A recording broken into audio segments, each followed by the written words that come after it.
Hi friends, இன்றைக்கி நம்ம சுட்டு எழுத்துக்கள் என்ற தலைப்பு வந்து பார்க்க போகிறோம்.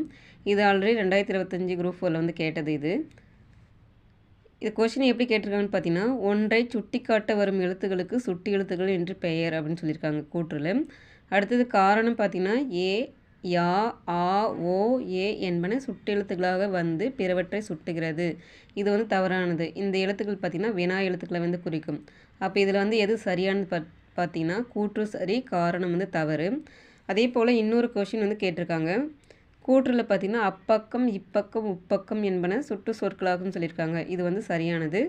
காரணம் இடப்பொருளை சுட்டுவதற்காக ஆ, இ, உ வந்துள்ளது. இதுவும் வந்து சரியானது. இதில் வந்து எது சரியானது பார்த்திங்கன்னா கூற்றும் சரி, காரணமும் சரி, ரெண்டுமே வந்து சரி. ஒரு கொஷின் வந்து ஒரே ஒரு தலைப்பில் 2 கொஷின் வந்து கேட்டிருக்காங்க. இப்போ புக்கில் பார்த்திங்கன்னா சுட்டு எழுத்துக்கள் எத்தனைன்னு பார்த்திங்கன்னா 3 வகையை வந்து பிரிச்சிருக்கிறாங்க. இப்போ பார்த்திங்கன்னா ஆ, இ, உ ஆகிய 3 எழுத்துக்களை வந்து சுட்டு எழுத்துக்கள் அப்படின்னு சொல்லியிருக்காங்க. ஒன்றை சுட்டி காட்ட வரும் எழுத்துக்களுக்கு சுட்டு எழுத்துக்கள் என்று பெயர்ன்றது சரியானது. இந்த சுட்டு எழுத்துக்களே பார்த்திங்கன்னா நிறைய வகையை வந்து பிரிச்சிருக்காங்க. அகச்சுட்டு, புறச்சுட்டு, அண்மை சுட்டு, சேய்மை சுட்டுன்னு சொல்லிட்டு பிரிச்சிருக்காங்க. அகச்சுட்டு அப்படிங்கிறது பார்த்திங்கன்னா இவன், அவன், இது, அது என்ற சொற்களில் பார்த்திங்கன்னா சுட்டு எழுத்துக்களை வந்து நீக்கினால் பொருள் தருவதில்லை. இந்த சுட்டு எழுத்துக்கள் என்பது இ, ஆ, து இது எல்லாமே நீக்கினா நமக்கு வந்து பொருள் வந்து வராது. அது என்ன சொல்கிறாங்கன்னா, இவ்வாறு சுட்டு எழுத்துக்கள் சொல்லின் உள்ளே இருந்து சுட்டு பொருளை தருவது வந்து அகச்சுட்டு அப்படின்னு சொல்கிறாங்க. இதை வந்து அகச்சுட்டு அப்படின்னு சொல்லியிருக்காங்க.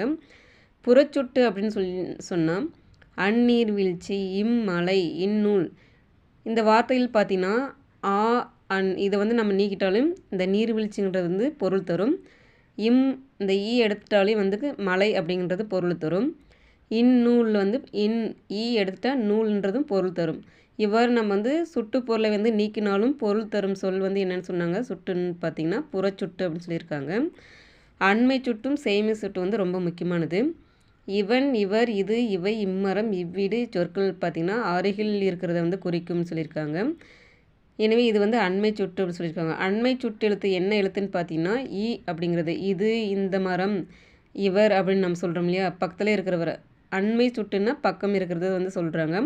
அடுத்து சேய்மை சுட்டுன்றது வந்து தொலைவை வந்து குறிக்கிறது. சேய்மை அப்படின்னா தொலைவை குறிக்கிறது. அவள், அவர், அது, அவை, அவ்வீடு, அம்மரம் அப்படின்னு சொல்லிட்டு தூரமாக இருக்கிறத நம்ம சொல்கிறோம். இதை வந்து பார்த்திங்கன்னா தொலைவில் உள்ளவற்றை வந்து சுட்டுகிறது அப்படின்னு சொல்லியிருக்காங்க. இதை வந்து சேய்மை சுட்டு, இன்னொரு பேர் வந்து சேய்மை சுட்டு அப்படின்னு சொல்லியிருக்காங்க. இதனுடைய எழுத்து பார்த்திங்கன்னா ஆ அப்படிங்கிறது தான் வந்து சேய்மை சுட்டுக்கான எழுத்து அப்படின்னு சொல்லியிருக்காங்க. இதுவும் ரொம்ப முக்கியமானது. இப்போ வந்து தற்காலத்தில் பார்த்திங்கன்னா இ, ஆ இது 2 மட்டும்தான் வந்து பயன்படுத்துகிறோம். ஊ என்ற வார்த்தையை வந்து பயன்படுத்துகிறதே இல்லை. அது பார்த்திங்கன்னா அருகில் உள்ளவற்றிற்கும் தொலைவில்